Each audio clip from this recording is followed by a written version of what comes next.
الدهابة بدأوا يسلموا نفسهم للجيش المصري. لو انت طبعا مش متابع ايه اللي كان بيحصل على الحدود الجنوبية لمصر، فحب اقول لك ان الجيش المصري كان بيخوض معركة شرسة جدا على حدود مصر الجنوبية. اللي حصل ان من فترة قريبة كنت منزل لك فيديو بكلمك فيه عن الدهابة. لو ما تعرفش مين الدهابة، فدول الجماعة اللي بينقبوا عن الذهب بطريقة غير شرعية وغير قانونية. كانوا موجودين فين؟ كانوا موجودين على الحدود الجنوبية لمصر. لو تفتكر لما عملت لك فيديو وقلت لك ان اتمسك عدد كبير جدا على الحدود الجنوبية، وكان اغلبهم بيحمل الجنسية السودانية. هتقول لي هنا يعني العدد كان ايه؟ يعني 100 200؟ هقول لك لا طبعا، العدد كان بيوصل لألوف. انت بتتكلم في آلاف من البشر موجودين بينقبوا عن الذهب في الحدود الجنوبيه لمصر. اللي حصل وقتها الحقيقه ان اول ما نزلت الفيديو ده وقلت ان كان في عدد كبير جدا منهم سودانيين وان تم القبض عليهم وقتها، كان في كومنتين ثلاثه، والحقيقه بدات كمان يبقى في صفحات كانت بتروج للي هقوله لك ده. بداوا يقولوا ايه؟ دول كانوا بينقبوا في الارض بتاعتهم هم، يعني الجماعه السودانيين دول كانوا في بلدهم بينقبوا عن الذهب عندهم، وان الجيش استخدم معاهم اساليب صعبه، وان هم كانوا يعني بيعملوا ده في شكل قانوني عندهم، وان الحدود بتاعتهم هم حرين. زي ما قلت لك ان الموضوع ما كانش في الاراضي السودانيه، الموضوع كان في حدودنا احنا الجنوبيه، وكان في اراضينا احنا الجنوبيه. الشعب السوداني واهالينا في السودان، انا مش بتكلم عن الشعب السوداني كله، انا بكلمك عن واحد غلط موجود وسط ملايين، واللي بيننا وبين السودان اكبر بكتير من ان واحد يدخل يعكر صفو الشعبين. تخيل كده تبقى انت قاعد في بيتك وانا اخش اخد حاجه من بيتك واخد الحاجه اللي انت محوشها او الممتلكات اللي ربنا رزقك بيها وامشي، هتسكت لي؟ فاللي حصل وقتها ان الناس قالت تشكك ويقول لك لا، ان الجيش كان بيستخدم اساليب معينه، ولكن اللي حصل ما كانش فيه اي دليل على ده. الدليل الوحيد بقى كان فين؟ في فيديو بدأ ينزله المتحدث العسكري عبر صفحته الرسمية. هي عبارة عن سلسلة اسمها ايه؟ درع الجنوب. درع الجنوب دي هي عبارة عن سلسلة بتشرح لك كل حاجة حصلت هناك، لأن ناس كتير كانت بدأت تشكك. بدأوا يقولوا طب ايه اللي حصل هناك؟ يعني اللي حصل كان عبارة عن ايه؟ طب اللي اتمسكوا دول مين؟ كانوا بيعملوا ايه؟ فهنا المتحدث العسكري بينزل لك سلسلة فيديوهات بتشرح الموضوع ده كله. طب الحلو بقى ايه في الموضوع؟ الحلو ان كمان الفيديوهات دي فيها شهادات، يعني ناس من السودان بيقولوا اللي حصل بالظبط، وقالوا فعلا زي ما قلنا وقتها ان هم اتعاملوا معامله كويسه، بل في جزء كبير منهم كمان بيترحل بشكل كويس، بيتجاب لهم لبس، بيتجاب لهم اكل شرب، اتوبيسات توصلهم لحد بلدهم. كل ده على نفقه الجيش، يعني الدوله هي نفسها اللي بقت بتبعتهم على بلادهم على حسابهم.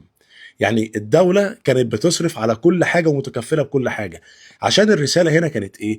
اللي هو انا مش عايز منك حاجة، انا مش غرضي ان انا مثلا امسكك او اقبض عليك او اعمل فيك حاجة. انا كل اللي عايزه انك ما تعملش حاجة غير قانونية على الارض بتاعتي.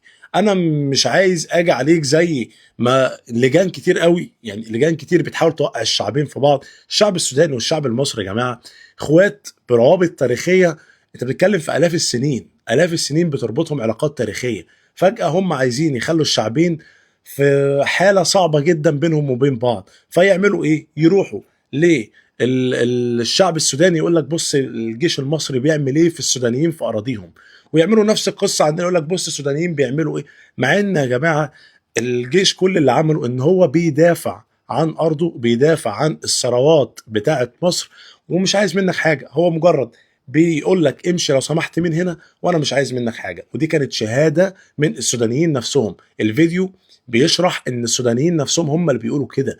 يعني هتلاقي مقاطع جوه الفيديو ده لاحد الدهابه، عناصر الدهابه اللي اتمسكوا على الحدود هم سودانيين بيشرحوا كل حاجه. قال لك جابوا لنا اكل، جابوا لنا شرب، بنرجع وبنسافر عادي براحتنا.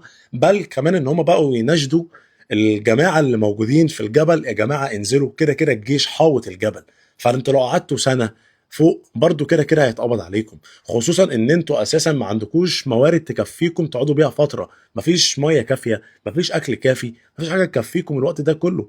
فانزلوا سلموا نفسكم، والجيش هيعاملكم معامله كويسه، هيوفر لكم اكل شرب، لبس، حتى كمان الترحيل هيمشي بطريقه يعني تناسب حقوق الانسان، تناسب ان انت بتتعامل مع شعب يعني شقيق، تناسب الروابط التاريخيه اللي بيننا وبينكم. فعلشان كده الجيش عامل سلسله اسمها درع الجنوب. المتحدث العسكري هتلاقيه بينزل الفيديوهات دي، والحقيقه انا هسيب لكم يعني اللينك بتاع الموضوع ده، لان الفيديوهات حلوه جدا بتشرح لك كل حاجه بالتفصيل، وهتلاقي شهادات لناس من الدهابه بيشرحوا كل اللي حصل معاهم بالظبط، من اول ما تم القبض عليهم، من اول ما تموا ان هم سلموا نفسهم لحد ما هيتم ترحيلهم، وازاي كان الجيش بيتعامل معاهم. هسيبك تستمتع بالسلسله دي، وهسيب لك اللينك بتاعها وشوفها. والحقيقه انا متاكد ان باذن الله الشغل اللي فيها هيعجبك جدا، لان الحقيقه الوضع كان صعب فوق ما انت متصور. وهنشوف بقى السلسله هتقول ايه وهتتكلم عن ايه، وهل في حاجات جديده هتتقال ولا لا. كل ده هيبان في السلسله بتاعه درع الجنوب ان شاء الله. يعني ربنا يحفظ مصر، ربنا يديم الامان علينا، ربنا يديم الستر علينا، ربنا يحفظ جميع الشعوب العربيه يا رب، ويا رب يجعلنا دايما اخوات واهل، ودايما بتجمعنا روابط تاريخيه اللي عمر ما اي حاجه هتغيرها.